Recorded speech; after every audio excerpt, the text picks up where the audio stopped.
Hello বন্ধুরা, প্রিয়া ইপসা কিচেনে তোমাদের সবাইকে স্বাগত। তোমরা বাড়িতে কাতলা মাছের ঝোল প্রত্যেকেই বানিয়ে থাকবে। তবে কিভাবে বানালে রোজকার কাতলা মাছের ঝোল একদম অনুষ্ঠান বাড়ির মতন খেতে লাগবে, সেটাই আজকে তোমাদের সাথে ভিডিওর মাধ্যমে শেয়ার করলাম।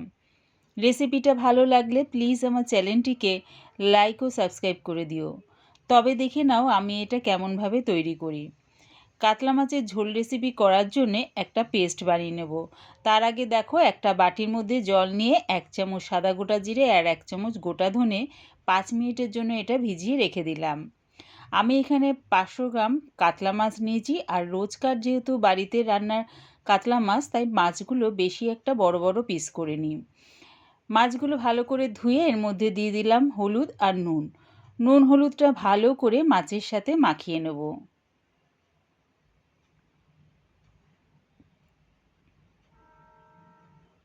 ভালো করে মাখানো হয়ে গেছে। আর আলুগুলো দেখো, আমি ঠিক এরকম লম্বা লম্বা করে কেটেছি। গ্যাসটাকে হাই ফ্লেমে রেখে একটা কড়া বসিয়ে দিয়েছি। তার মধ্যে দিয়ে দিলাম বেশ খানিকটা সর্ষের তেল। তেলটা প্রথমে ভালো করে গরম করে নিলাম। এবারে দেখো, একটা একটা করে মাছ তেলের মধ্যে দিয়ে দিলাম। যতগুলো কড়ার মধ্যে ধরবে ঠিক ততগুলোই কড়ার মধ্যে দিয়ে দিলাম। একদিকটা ভাজা হয়ে গেছে, আরেক দিকটা ভাজার জন্য উল্টে দিলাম।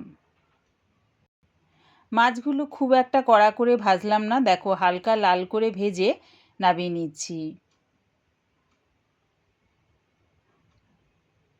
ওই একইভাবে সব কটা মাছ আমি তেলের মধ্যে দিয়ে উল্টে পাল্টে লাল করে ভেজে নামিয়ে নেব।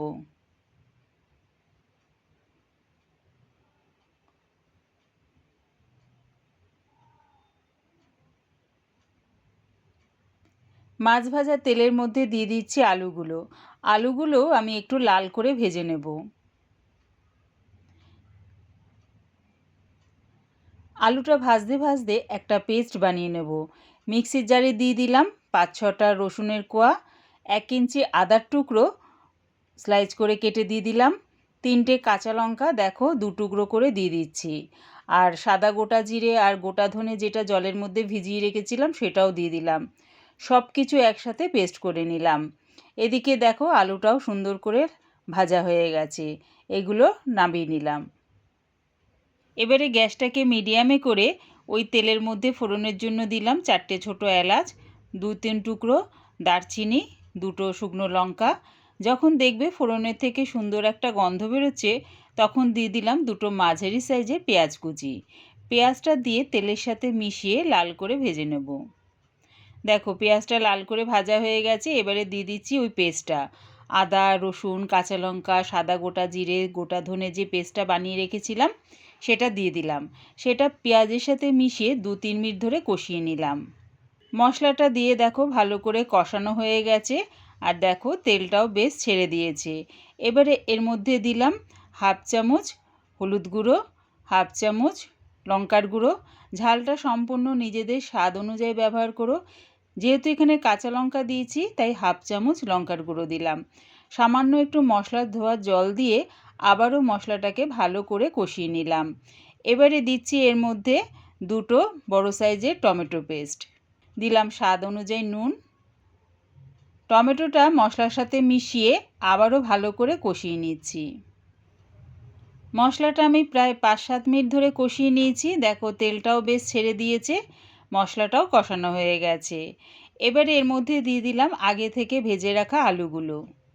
আলুগুলো দিয়ে মশলার সাথে আবারও আমি 1 মিনিট ধরে কষিয়ে নিচ্ছি। আলুটা দিয়ে মশলার সাথে ভালো করে কষানো হয়ে গেছে 1 মিনিট ধরে। এবারে দিয়ে দিলাম জল। আলুটা সেদ্ধ হবার মতন বেশ খানিকটা জল দিয়ে দিলাম। জলটা দিয়ে ভালো করে সব কিছুর সাথে মিশিয়ে নিলাম। এবারে এটা চাপা দিয়ে গ্যাসটাকে হাই ফ্লেমে করে এটা হতে দিলাম। কিছুক্ষণ পর চাপাটা খুলে দেখে নিচ্ছি।